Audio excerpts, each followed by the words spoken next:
अस्सलाम वालेकुम दोस्तों, मेरा नाम है तारिक खान। आई होप आप सब खैरियत से होंगे।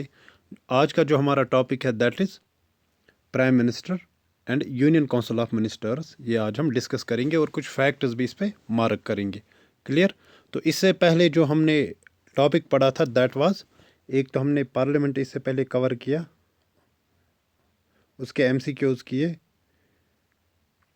तो आज हम प्राइम मिनिस्टर पढ़ेंगे। क्लियर। क्योंकि प्राइम मिनिस्टर मैंने इसलिए आज ये टॉपिक लाया क्योंकि हमने पार्लियामेंट में देखा लोकसभा क्या होता है, राज्यसभा क्या होता है, टेरिटोरियल कॉन्स्टिट्यूंसीज क्या होती है, प्रिजाइडिंग ऑफिसर्स क्या होते हैं।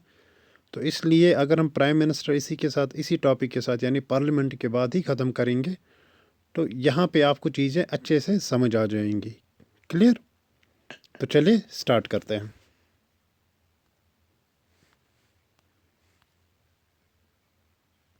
अब दोस्तों पहला क्वेश्चन ये अराइज होता है कि यहाँ पे हमें पता है कि प्राइम मिनिस्टर होता है। अब पहला क्वेश्चन ये है कि प्राइम मिनिस्टर क्यों है यहाँ पे। क्लियर। तो पहले हम इसको देख लेते हैं। देखिए हमारे पास इंडिया के कॉन्टेक्स्ट में अगर हम बात करेंगे, यहाँ पे है parliamentary form of government. That is कि हमारे पास पार्लियामेंट है, we have two houses that is Lok Sabha and Rajya Sabha. और लोकसभा के लिए जब इलेक्शंस होते हैं, क्लियर, जहाँ पे टेरिटोरियल कॉन्स्टिट्यूंसी से लोगों के रिप्रेजेंटेटिव चुन के जाते हैं और उनके लिए लॉज पॉलिसीज़ बनाते हैं। और फिर लोकसभा में जिस पार्टी को मेजॉरिटी आती है, जिस पॉलिटिकल पार्टी के मेंबर्स ज़्यादा होते हैं लोकसभा में, ज़्यादा इलेक्शंस विन करते हैं जिस पार्टी के मेंबर्स, और ज़्यादा एमपीज़ होते हैं, तो वो उनका लीडर जो होता है वो प्राइम मिनिस्टर बन जाता है। तो डायरेक्टली जो प्राइम मिनिस्टर होता है ये एक रिप्रेजेंटेटिव होता है, हेड ऑफ रिप्रेजेंटेटिव होता है, लोगों के जो रिप्रेजेंटेटिव्स होते हैं। क्लियर। तो ये क्योंकि यहाँ पे एक डेमोक्रेटिक सेटअप है, यहाँ पे पॉपुलर सॉवरेंटी के बेस पे ही रिजीम्स बनता है, गवर्नमेंट बनती है। यानी पॉपुलर सॉवरेंटी का क्या मतलब होता है कि वो सॉवरेंटी, वो पावर, वो अथॉरिटी जो लोगों से डराई होती है। ओब्वियसली यहाँ पे तो प्रॉपरली लोकसभा इलेक्शंस होते हैं, फिर हम अपने एमपीज़ को चुनते हैं अपनी टेरिटोरियल कॉन्स्टिट्यूंसी से। उसके बाद उन्हीं में से फिर पीएम बनता है, जो leader of largest political party है होती है, उसका जो लीडर होता है लोकसभा में, जिसके पास ज़्यादा सीट्स होती है, तो उनका लीडर जो होता है वो प्राइम मिनिस्टर बनता है। क्लियर। अब ये बात है, यहाँ पे दूसरा कंसेप्ट यहाँ पे आ जाता है कि पार्लियामेंट्री फॉर्म ऑफ गवर्नमेंट है, हमें यहाँ पे, यहाँ से दूसरा एक कंसेप्ट निकलता है कि हमें यहाँ पे प्रेसिडेंट भी होता है। क्लियर। बट प्रेसिडेंट यहाँ पे नॉमिनल एग्जीक्यूटिव होता है, यानी डिजोर एग्जीक्यूटिव होता है। और प्राइम मिनिस्टर जो होता है वो होता है डिफैक्टो यानी रियल एग्जीक्यूटिव। तो यहाँ पे मतलब क्या निकलता है कि प्रेसिडेंट जो यह इंडिया में होता है ये डिजोर होता है। डिजोर एग्जीक्यूटिव का मतलब होता है जो बाय लॉ, कि लॉ ने इसको सैंक्शन किया है ऑफिशियली। प्राइम मिनिस्टर को भी लॉ ने ऑफिशियली सैंक्शन किया है, मगर अगर हम एज पर कॉन्स्टिट्यूशन देखेंगे तो ये जो प्रेसिडेंट होता है इसको कहते हैं हम nominal executive, as compare to prime minister is known as the real executive या डिफैक्टो एग्जीक्यूटिव। डिफैक्टो एग्जीक्यूटिव का मतलब होता है कि प्राइम मिनिस्टर बाय फैक्ट ये एग्जीक्यूटिव है, क्योंकि ये leader of largest political party जो है लोकसभा में, जिसके पास ज़्यादा सीट्स है, उनका लीडर है। क्लियर। और प्राइम मिनिस्टर के पास ज़्यादा पावर्स होते हैं एज़ कम्पेयर टू प्रेसिडेंट, अगर हम रियल सेंस और प्रैक्टिकल सेंस यानी प्रैग्मेटिक सेंस में देखेंगे। क्लियर। तो वो हम आगे देख लेंगे कि कैसे prime minister aid and advice देता है किसको, प्रेसिडेंट को। तो आप इतना याद रखना एग्जाम पॉइंट ऑफ व्यू से कि इंडिया के केस में हमें पार्लियामेंट्री फॉर्म ऑफ गवर्नमेंट है, and we have in parliament we have two houses that is Lok Sabha and Rajya Sabha.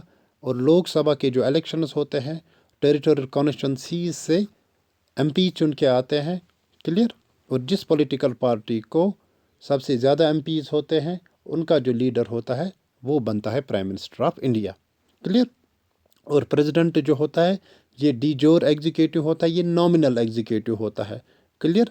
और इन रियल सेंस जो पावर इंजॉय करता है, अथॉरिटी इंजॉय करता है, वो प्राइम मिनिस्टर इंजॉय करता है, और उसको हम कहते हैं डिफैक्टो एग्जीक्यूटिव या रियल एग्जीक्यूटिव। क्लियर। चलिए अब अपॉइंटमेंट की बात आती है कि अपॉइंट कैसे किया जाता है प्राइम मिनिस्टर ऑफ इंडिया को।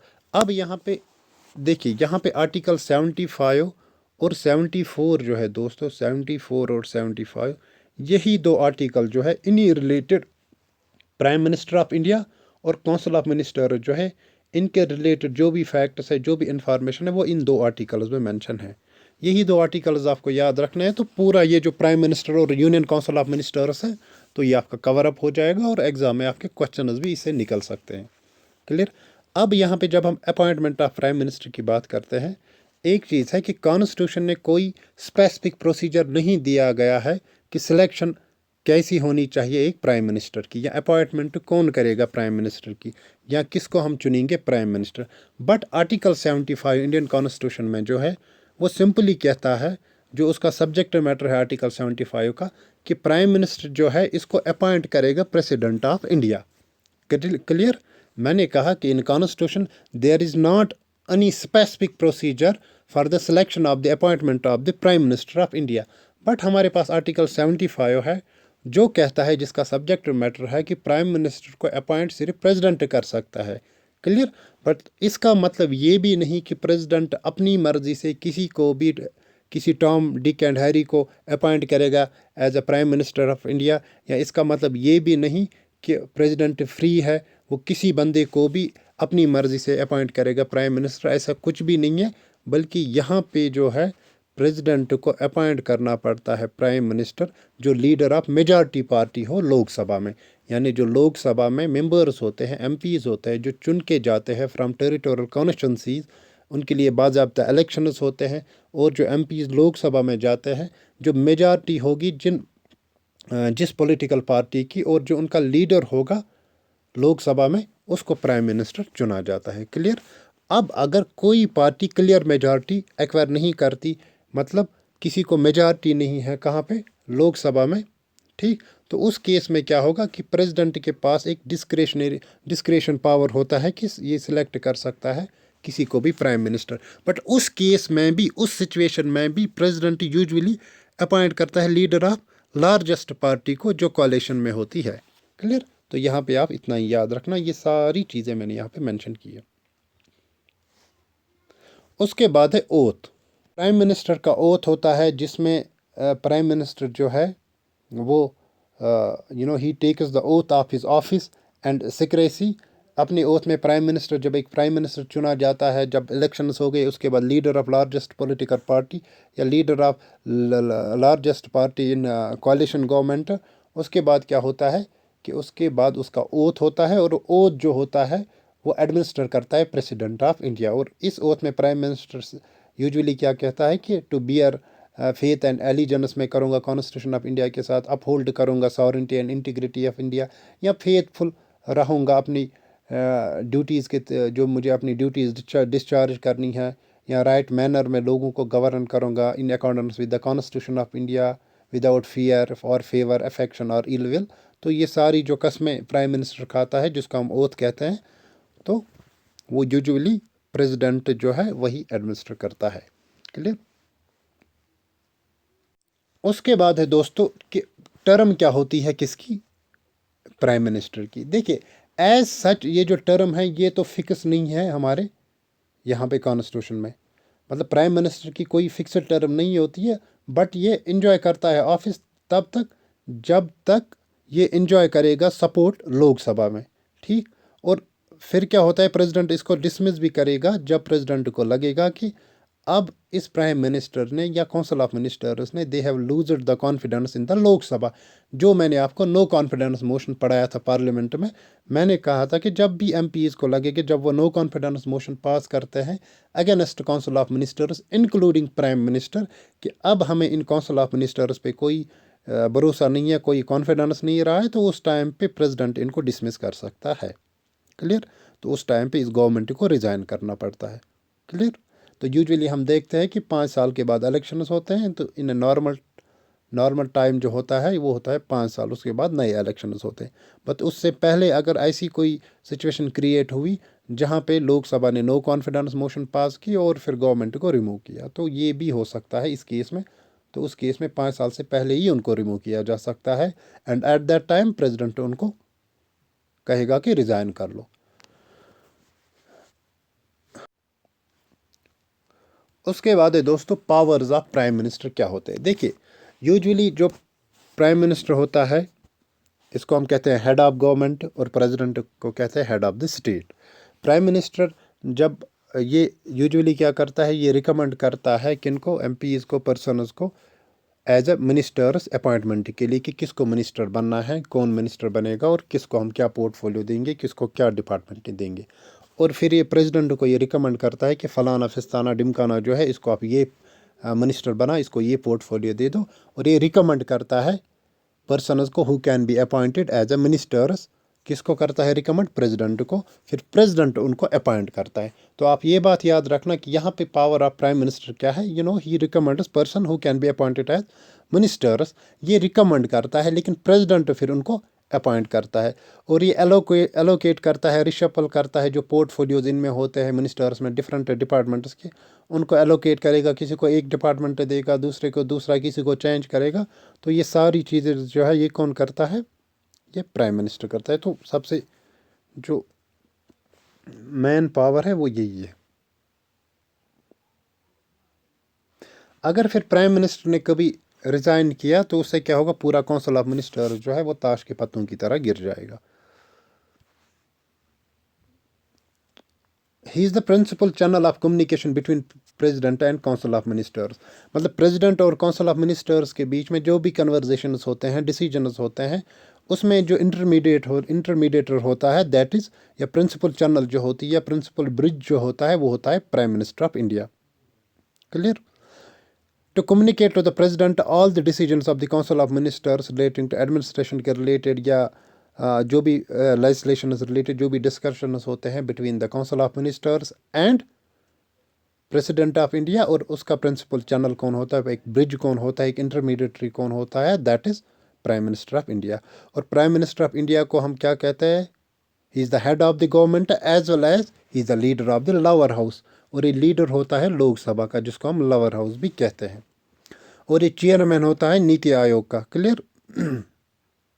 नीति आयोग का क्या मतलब है, national institution for transforming India, जो जिसने प्लानिंग कमीशन को रिप्लेस किया, उसका चेयरमैन भी यही होता है प्राइम मिनिस्टर ऑफ इंडिया। और ये चीफ स्पोक्स पर्सन होता है यूनियन गवर्नमेंट का। अब प्राइम मिनिस्टर में ज़्यादा कुछ खास नहीं था, जो भी था आपके एग्जाम पॉइंट ऑफ व्यू से वो मैंने डिस्कस किया। लेकिन काउंसिल ऑफ मिनिस्टर्स में कुछ चीज़ें इंपॉर्टेंट है। देखिए, काउंसिल ऑफ मिनिस्टर जो है, इसमें आप रखना याद, एक तो आपको आर्टिकल 74 याद रखना है और आर्टिकल 75। इन दो आर्टिकल्स का जो सब्जेक्ट मैटर है ये आपको याद रखना है। उसके बाद ये जो काउंसिल ऑफ मिनिस्टर्स है या प्राइम मिनिस्टर है, इंक्लूडिंग प्राइम मिनिस्टर, ये पूरा टॉपिक आपका कंप्लीट हो जाएगा।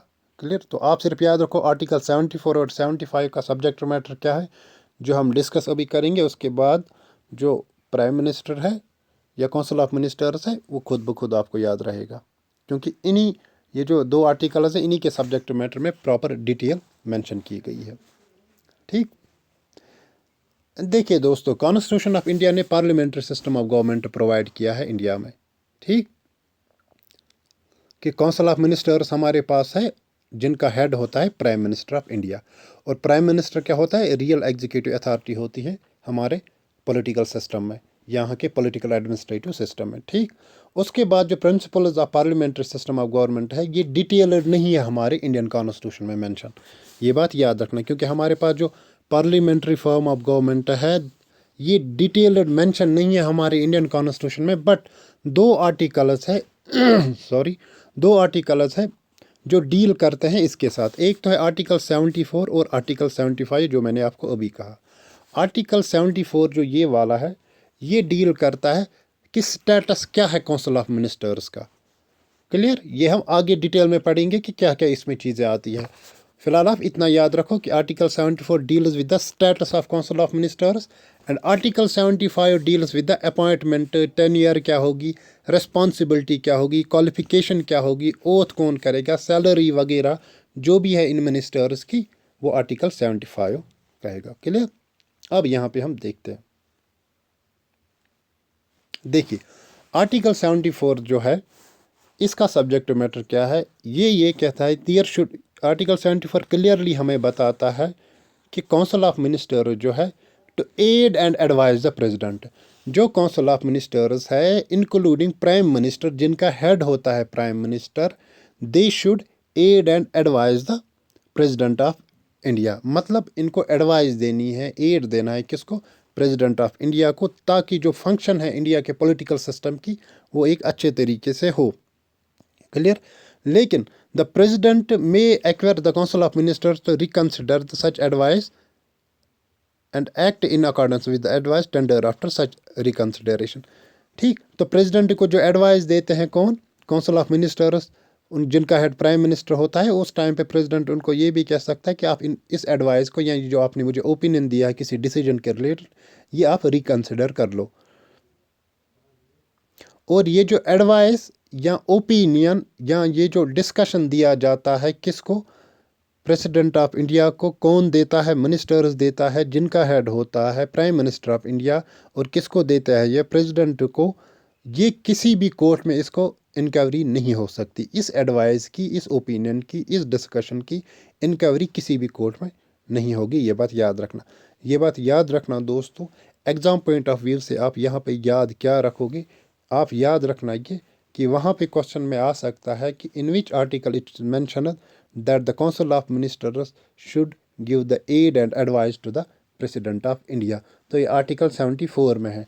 और इस तरीके से भी क्वेश्चन आ सकता है कि काउंसिल ऑफ मिनिस्टर जो है, जो ये एड और एडवाइस या ओपिनियन देते हैं प्रेसिडेंट को, किसके रिलेटेड? किसी भी डिस्कशन के रिलेटेड, किसी मैटर के रिलेटेड, पॉलिसी के रिलेटेड, लॉ के रिलेटेड।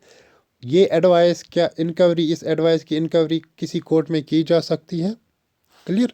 तो आप बोलना नहीं, क्योंकि ये जो एडवाइस दी जाती है किसको? प्रेसिडेंट को, ये काउंसिल ऑफ मिनिस्टर्स देते हैं। It shall not be inquired into in any court. किसी कोर्ट में इसकी इंक्वायरी नहीं हो सकती। क्लियर? बस ये दो पॉइंट्स इसमें इंपॉर्टेंट है। बाकी जो कुछ पॉइंट्स है वो मैं आपके साथ आगे डिस्कस करूँगा। उसके बाद है आर्टिकल 75। देखिए, आर्टिकल 75 सिंपली हमें बताता है कि प्राइम मिनिस्टर को अपॉइंट करना चाहिए प्रेसिडेंट, और बाकी मिनिस्टर्स को भी अपॉइंट करना चाहिए प्रेसिडेंट। लेकिन किसकी एडवाइस पे? प्राइम मिनिस्टर की एडवाइस पे, जो मैंने आपको पहले ही कहा कि प्राइम मिनिस्टर को अपॉइंट करना चाहिए प्रेसिडेंट। और किसको करेगा अपॉइंट? वो मैंने आपको पहले ही कहा कि leader of largest political party in the Lok Sabha. Clear? और रेस्ट ऑफ द मिनिस्टर जो होते हैं, यूनियन काउंसिल ऑफ मिनिस्टर्स होते हैं, उनको भी अपॉइंट करेगा, जिनको हम काउंसिल ऑफ मिनिस्टर्स कहते हैं, उनको भी अपॉइंट करेगा। कौन? उनको करेगा appoint, sorry, that is president of India. But recommend कौन करेगा कि किसको क्या पोर्टफोलियो देना है और किसको मिनिस्टर बनाना है? वो रिकमेंड करेगा प्राइम मिनिस्टर ऑफ इंडिया। वो प्रेसिडेंट को कहेगा और प्रेसिडेंट उनको अपॉइंट करेगा। और मोस्ट इंपॉर्टेंट पॉइंट है दोस्तों यहाँ पे, टोटल नंबर ऑफ मिनिस्टर्स। अब यहाँ पे कुछ चीज़ें हमें समझनी है। देखिए, मैंने आपको हमेशा से मैं ये एग्जांपल देते आ रहा हूँ। देखिए, मैंने कहा 140 करोड़ अप्रॉक्सीमेट इंडिया की पॉपुलेशन है। इनको रिप्रेजेंट अगर हम लोकसभा की बात करेंगे तो 543 मेंबर्स हमारे पास अभी है। ठीक, 545 थे करंट स्ट्रेंथ। मैं मैक्सिमम की बात नहीं कर रहा हूँ, मैं कर रहा हूँ जितने अभी है। 545 थे, लेकिन जो दो एंग्लो इंडियन कम्युनिटी के मेंबर्स आते थे, उनकी रिजर्वेशन को स्टक डाउन किया गया। अब हमारे पास है 543 एमपी जो लोकसभा में चुन के आते हैं, जिनको लोग वोट डालते हैं, उसके लिए लोकसभा इलेक्शंस होते हैं। इन 543 में से काउंसिल ऑफ मिनिस्टर्स बनते हैं। अब हम इनको कहते हैं एमपीज। इन्हीं में से काउंसिल ऑफ मिनिस्टर्स बनते हैं। लेकिन 543 जो है सारे थोड़ी काउंसिल ऑफ मिनिस्टर्स बनेंगे, नहीं, बल्कि इनका जो 15% है, जो टोटल स्ट्रेंथ होती है लोकसभा की। क्वेश्चन क्या है? मिनिस्टर्स कौन बनेंगे? काउंसिल ऑफ मिनिस्टर जो एमपीज आए लोकसभा में चुन के, वो कौन बनेंगे और उनका नंबर कितना होगा? यहाँ पे मेंशन है जो टोटल नंबर ऑफ मिनिस्टर्स, यानी council of ministers, union council of ministers including prime minister, prime minister के साथ, न कि एक्सक्लूडिंग प्राइम मिनिस्टर नहीं है, बल्कि एक तो काउंसिल ऑफ मिनिस्टर्स जिनमें प्राइम मिनिस्टर भी आएगा इंक्लूडिंग प्राइम मिनिस्टर, उनकी जो स्ट्रेंथ होनी चाहिए दैट शुड नॉट एक्सीड 15% जो टोटल स्ट्रेंथ है लोकसभा की। मगर लोकसभा में जितनी टोटल स्ट्रेंथ है उसका जो 15% होगा, उससे ज़्यादा एक्सीड जो है काउंसिल ऑफ मिनिस्टर्स की स्ट्रेंथ नहीं होनी चाहिए। ये मोस्ट इम्पॉर्टेंट है आपके एग्जाम पॉइंट ऑफ व्यू से। आप याद रखना कि council of ministers including prime minister shall not exceed 15% जो टोटल स्ट्रेंथ है लोकसभा की। और ये प्रोविजन जो है ये वाला, ये 15% वाला, ये 91st कॉन्स्टिट्यूशन अमेंडमेंट एक्ट से ऐड हुआ है, 91st कॉन्स्टिट्यूशन अमेंडमेंट एक्ट। बाकी आप याद रखना कि 2003 में ये अमेंडमेंट हुआ, 2002 में हुआ। इन चीज़ों पे मैंने देखे बहुत से स्टूडेंट्स परेशान होते हैं कि सर ये अमेंडमेंट 2017 में हुआ था कि 16 में, 13 में हुआ था कि 14 में। अरे दोस्तों, आपको डेट और ईयर याद रखने की ज़रूरत नहीं होती है अमेंडमेंट के कॉन्टेक्स्ट में, लेकिन जो नंबरिंग होती है ना अमेंडमेंट की, that is 91st constitution amendment act, ये आपको याद रखनी पड़ती है। अगर आप याद रखोगे कि किस ईयर में हुआ, वो तो सोने पे सुहागा है, लेकिन नंबरिंग जो अमेंडमेंट की है जैसे 91st, 92, 93, ये आपको याद रखना ही रखना है। क्लियर? तो ये प्रोविजन जो 15% वाला है कि काउंसिल ऑफ मिनिस्टर्स की जो टोटल स्ट्रेंथ होगी including prime minister, that should not exceed 15% of the total strength of Lok Sabha की जो होती है, ये 91st कॉन्स्टिट्यूशन अमेंडमेंट एक्ट से ऐड हुआ। तो एग्जाम पॉइंट ऑफ व्यू से आप ये ज़रूरी याद रखना। उसके बाद है दोस्तों दूसरा कॉन्सेप्ट जो मैंने आपको पढ़ाया था, मैंने आपको एंटी डिफेक्शन लॉ पढ़ाया था। जब मैंने आपको शेड्यूल्स पढ़ाए थे तब मैंने आपको एंटी डिफेक्शन लॉ पढ़ाया था।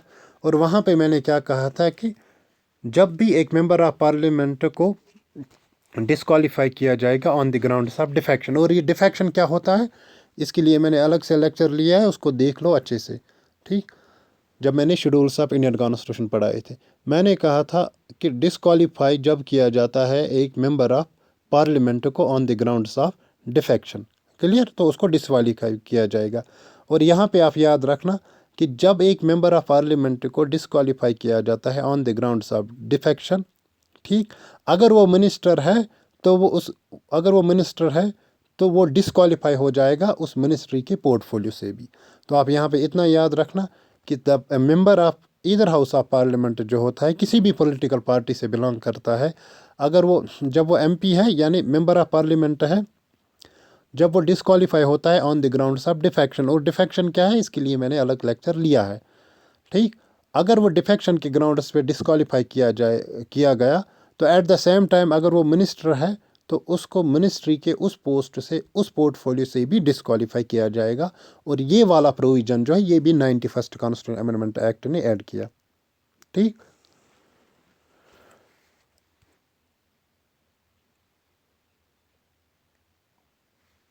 अब यहाँ पे और एक इम्पॉर्टेंट पॉइंट है, देखिए अब कोई फॉर इंस्टेंस कोई पॉलिटिकल पार्टी है, ये मैं एग्जांपल दे रहा हूँ, किसी पॉलिटिकल पार्टी का कोई वर्कर है, मेंबर है, इसको मिनिस्टर बनाया गया, लेकिन ये मिनिस्टर मेंबर ऑफ पार्लियामेंट नहीं है, क्योंकि मैंने पहले ही कहा आपको कि काउंसिल ऑफ मिनिस्टर्स हम कहाँ से चुनते हैं, हम चुनते हैं वो एमपी से, मेंबर ऑफ पार्लियामेंट से।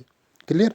और मेंबर ऑफ पार्लियामेंट जो है मिनिस्टर हो सकता है राज्यसभा का भी एमपी, और मिनिस्टर हो सकता है लोकसभा का भी एमपी।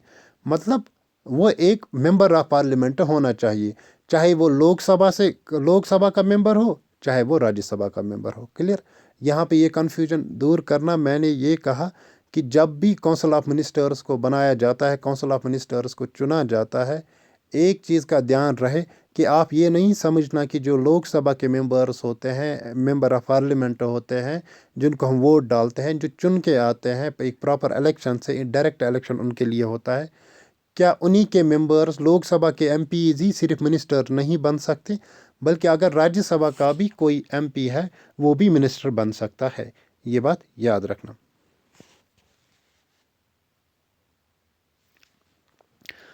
अब कोई फॉर इंस्टेंस कोई बंदा एक मिनिस्टर बनाया गया, गवर्नमेंट ने इसको मिनिस्टर बनाया कि अब इसको हम मिनिस्टर बनाते हैं, लेकिन ये मिनिस्टर ना तो ये मेंबर है लोकसभा का, ना है ये राज्यसभा का, मतलब ये एंटायरली पार्लियामेंट का मेंबर नहीं है, जिसको हम एमपी कहते हैं।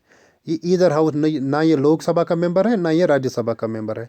तो इस केस में क्या होगा, ये जो पर्सन मिनिस्टर बनाया गया who is not a member of parliament with in 6 consecutive months, इसको मेंबर बनना ही बनना है, किसका, पार्लियामेंट का। अगर विद इन 6 मंथ्स जब से मिनिस्टर बना, अगर ये with in 6 months member of parliament नहीं बना तो इसकी जो मिनिस्ट्री का ऑफिस है ये सीज कर जाएगी, ये डिस्क्वालीफाई हो जाएगा, वहाँ से ख़त्म हो जाएगी। क्लियर? मतलब मिनिस्टर्स जो होते हैं, a minister should be the member of parliament, फिर वो राज्यसभा का मेंबर हो या लोकसभा का हो। अब अगर किसी बंदे को एज ए मिनिस्टर चुना गया, मिनिस्टर बनाया गया, and he is not the member of the parliament, चाहे लोकसभा, ना ये लोकसभा का मेंबर है ना राज्यसभा का, तो उसके बाद with in 6 consecutive months he should be the member of parliament. Otherwise इसकी जो ये मिनिस्ट्री है that शall cease to be a minister, he shall cease to be a minister। Clear? तो यही मैंने यहाँ पे लिखा है, minister who is not a member of parliament either house for any period of 6 months shall cease to be a minister। Within 6 months इसको फिर ये सीज कर जाएगा to be the minister of. Clear? यानी a minister who is not a member of the parliament for any period of 6 consecutive months shall cease to be a minister। अब exam point of view से आप यहाँ पे याद ये रखना है कि 6 months का पीरियड ऑफ याद रखना कि 6 months, ठीक है ना। उसके बाद सैलरीज एलोवेंस जो मिनिस्टर्स की होती है वो तो पार्लियामेंट खुद ही डिसाइड करती है, इसमें ज़्यादा कुछ नहीं है।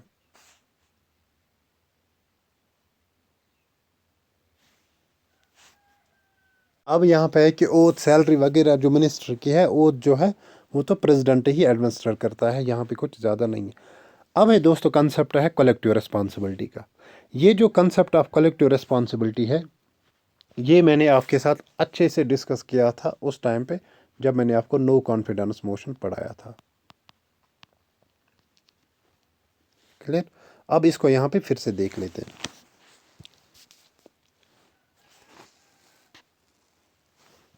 देखिए, अगर हम बात करेंगे ना कि जो फंडामेंटल प्रिंसिपल है ना पार्लियामेंट्री फॉर्म ऑफ गवर्नमेंट का, क्लियर, तो जब मैंने आपको पहला लेक्चर लिया था ना दोस्तों पार्लियामेंट का, याद करो फर्स्ट लेक्चर, वहाँ पे जब मैंने आपको इंट्रोडक्शन दिया था पार्लियामेंट का, वहाँ पे मैंने फॉर्म्स ऑफ गवर्नमेंट एक शॉर्ट इंट्रोडक्शन दिया था कि कलेक्टिव रिस्पॉन्सिबिलिटी कहाँ पे है कहाँ पे नहीं है। मैंने ये भी कहा था कि हमारे इंडिया में पार्लियामेंट्री फॉर्म ऑफ गवर्नमेंट है। क्लियर? और आर्टिकल 75 जो है ये क्लियरली कहता है कि जो काउंसिल ऑफ मिनिस्टर्स होते हैं ये रिस्पॉन्सिबल होते हैं लोकसभा के। ठीक? यानी यहाँ पे मैं फिर से एग्जांपल दूंगा जो मैंने इससे पहले भी दी थी। मैंने कहा कि 140 करोड़ अप्रॉक्सीमेट यहाँ पे पॉपुलेशन है और लोकसभा में जो 543 मेंबर्स एमपी चुन के आए हैं ये 543 इनको रिप्रेजेंट करते हैं। फिर हमने क्या देखा कि यहाँ पे काउंसिल ऑफ मिनिस्टर्स होते हैं जिनकी स्ट्रेंथ 15% होती है of the total strength of the house. Clear? उसके बाद ये काउंसिल ऑफ मिनिस्टर्स किनको रिप्रेजेंट करते हैं? इन 543 को। ये 543 किनको रिप्रेजेंट करते हैं? इन 140 करोड़ को। उसके बाद हम देखते हैं कैबिनेट, फिर देखते हैं हम किचन कैबिनेट वगैरह, और फिर टॉप पे हम देखते हैं प्राइम मिनिस्टर। तो ये सारे एक दूसरे को रिस्पॉन्सिबल है। अब कभी लोकसभा को लगेगा कि काउंसिल ऑफ मिनिस्टर्स जेन्युइनली काम नहीं कर रहे हैं या ये रेस्पॉन्सिबल नहीं है, जिसकी वजह से क्या होता है कि हमें इन 140 करोड़ लोगों को जवाब देना पड़ता है। तो उस टाइम पे क्या ये जो लोकसभा होता है ये नो कॉन्फिडेंस मोशन इनिशिएट करते हैं और काउंसिल ऑफ मिनिस्टर्स को, अगर ये नो कॉन्फिडेंस मोशन क्या मतलब होता है नो कॉन्फिडेंस का मोशन? इसका मतलब यही होता है कि we don't have a confidence on council of ministers. Confidence ये नहीं कि हमें इन पे एतमाद नहीं है, बल्कि हमें इन पे ये रेस्पॉन्सिबल नहीं है अपने इस पोर्टफोलियो को लेके, और ये रेस्पॉन्सिबल नहीं है अपने इस रेस्पॉन्सिबिलिटी को लेके। क्लियर? तो हमें इन पे कॉन्फिडेंस नहीं है। जब ये नो कॉन्फिडेंस मोशन लोकसभा में लाई जाती है, अगर ये पास की गई तो काउंसिल ऑफ मिनिस्टर्स को रिजाइन करना पड़ता है और गवर्नमेंट कोलैप्स कर जाती है। क्लियर? इसी को भी बोलते हैं हम कलेक्टिव रिस्पॉन्सिबिलिटी। कलेक्टिव रिस्पॉन्सिबिलिटी का क्या मतलब होता है कि ये जो काउंसिल ऑफ मिनिस्टर्स है दे आर कलेक्टिवली का मतलब होता है ये बहुत सारे मिनिस्टर्स होते हैं। ये काउंसिल ऑफ मिनिस्टर जो होते हैं they are collectively responsible to the Lok Sabha for its all actions. जो भी ये एक्शंस करते हैं, ओमिशंस, एक्ट्स, कमीशंस, जो भी काउंसिल ऑफ मिनिस्टर डिसीजंस लेती है ये रेस्पॉन्सिबल है लोकसभा को।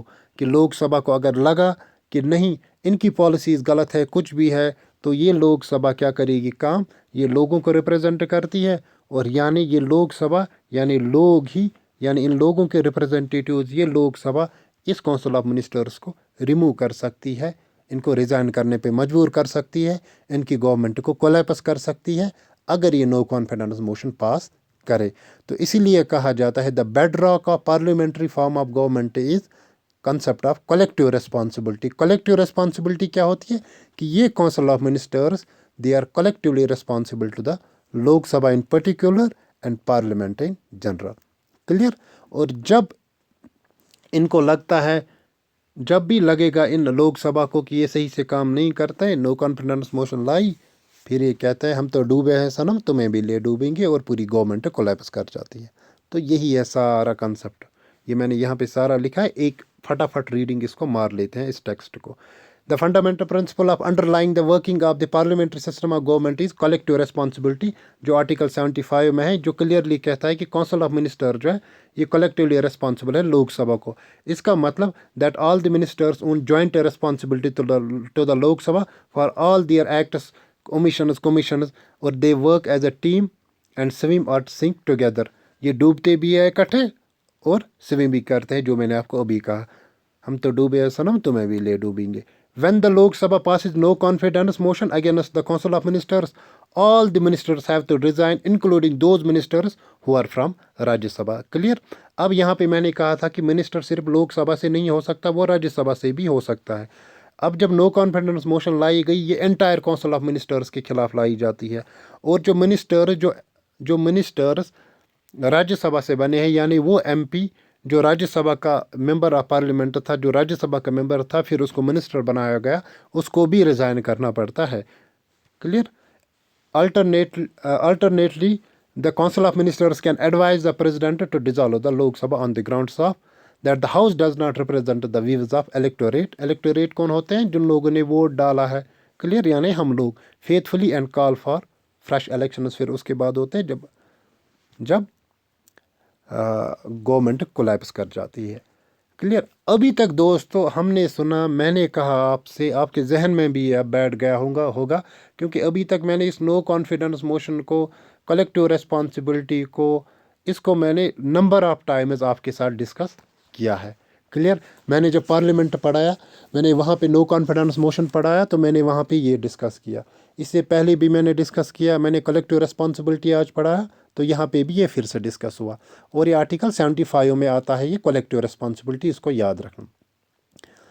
अब यहाँ पे एक चीज़ है दोस्तों, मैं हमेशा बार बार बैक टू बैक इन चीज़ों को क्यों रिपीट करता हूँ, क्योंकि मैं चाहता हूँ कि आपको ये आज ही आपके सबकॉन्शियस माइंड में ये सेव रहे, ताकि कल अगर यहाँ से क्वेश्चन आ जाएगा तो एट लीस्ट उस टाइम अगर आपको कुछ भी याद नहीं आएगा, लेकिन एट लीस्ट ये मेरा ये बोलना ही याद आए और आप क्वेश्चन सही कर पाओ।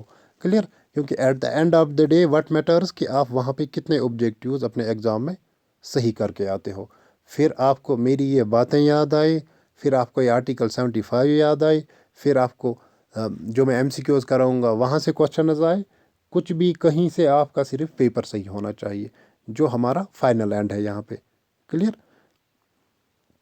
अब यहाँ पे दोस्तों दूसरा कंसेप्ट ये है कि हमने देखा कि कलेक्टिव रिस्पॉन्सिबिलिटी होता क्या है, और कलेक्टिव रिस्पॉन्सिबिलिटी का ये भी मतलब होता है कि मैंने कहा आपसे कि 140 करोड़, उसके बाद MPs हमने देखे, ठीक, उसके बाद हमने देखे काउंसिल ऑफ मिनिस्टर्स, उसके बाद होता है कैबिनेट जिसमें इम्पॉर्टेंट मिनिस्टर्स होते हैं, ठीक, उसके बाद होता है प्राइम मिनिस्टर या किचन कैबिनेट।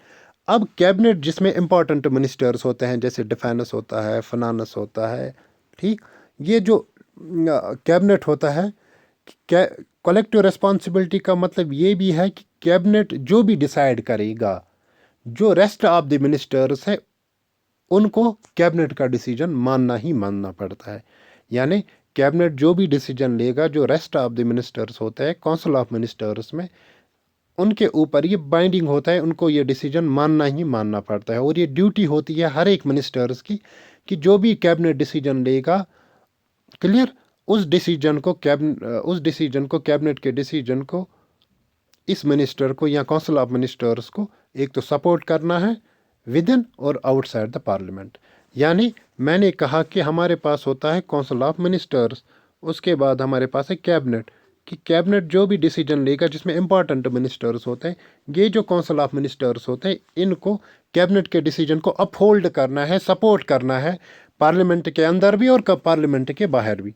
ये नहीं कि कैबिनेट ने कोई डिसीजन लिया, यहाँ पे कोई मिनिस्टर आया, इसने बाहर कुछ और प्रेस कॉन्फ्रेंस दी इस कैबिनेट के खिलाफ, तो वो तो फिर लोचा हो जाएगा। तो अगर ऐसा कुछ हुआ कि अगर कोई मिनिस्टर, काउंसिल ऑफ मिनिस्टर्स में से कोई मिनिस्टर कैबिनेट के डिसीजन के साथ एग्री नहीं करता है, तो उसको रिज़ाइन करना पड़ता है। और ऐसे केसेस हुए हैं दोस्तों हिस्ट्री में बहुत सारे। जैसे बी आर अम्बेडकर ने रिज़ाइन किया था, उसको डिफरेंसेस हुई थी हिंदू कोड बिल पे, जो 1953 में एक बिल आई थी, उसको कैबिनेट ने ये डिसीजन लिया था इसके बारे में कुछ, तो बी आर अम्बेडकर को इसके साथ डिसएग्री किया था, तो उसने रिज़ाइन किया था। डिसएग्री किया था कि डिफरेंसेस थी कुछ इसके साथ, तो डिसएग्री किया था। इसी तरीके से सी डी देशमुख जो है, इसने भी रिज़ाइन किया था, क्योंकि इसने भी कैबिनेट के डिसीजन के साथ एग्री नहीं किया था, तो इसको भी फिर रिज़ाइन करना पड़ा था। क्लियर? तो ये कुछ यहाँ पे एग्जाम्पल्स है। उसके बाद है दोस्तों, ये हमने कलेक्टिव रिस्पॉन्सिबिलिटी का कंसेप्ट देखा। उसके बाद है इंडिविजुअल रिस्पॉन्सिबिलिटी। इंडिविजुअल रिस्पॉन्सिबिलिटी आप इतना ही याद रखो कि हर एक मिनिस्टर इंडिविजुअली रिस्पॉन्सिबल होता है। क्लियर? जो during his tenure of office. ठीक।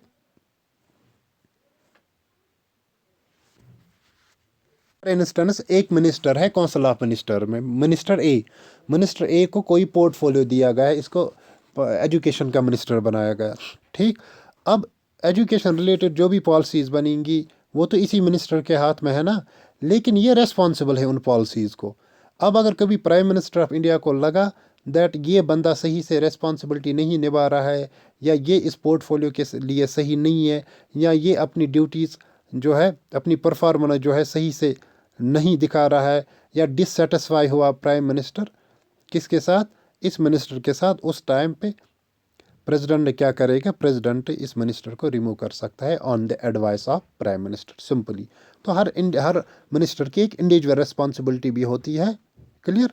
कि अगर कभी लगा प्राइम मिनिस्टर को कि अगर प्राइम मिनिस्टर को कभी लगा कि मुझे डिफरेंसेस है इनकी पॉलिसीज से, जो ये पॉलिसीज़ बना रहा है, या मैं डिससेटिस्फाई हूँ इसकी पॉलिसीज से, तो वो कहेगा प्रेसिडेंट को कि भाई इसको रिमूव कर दो आप।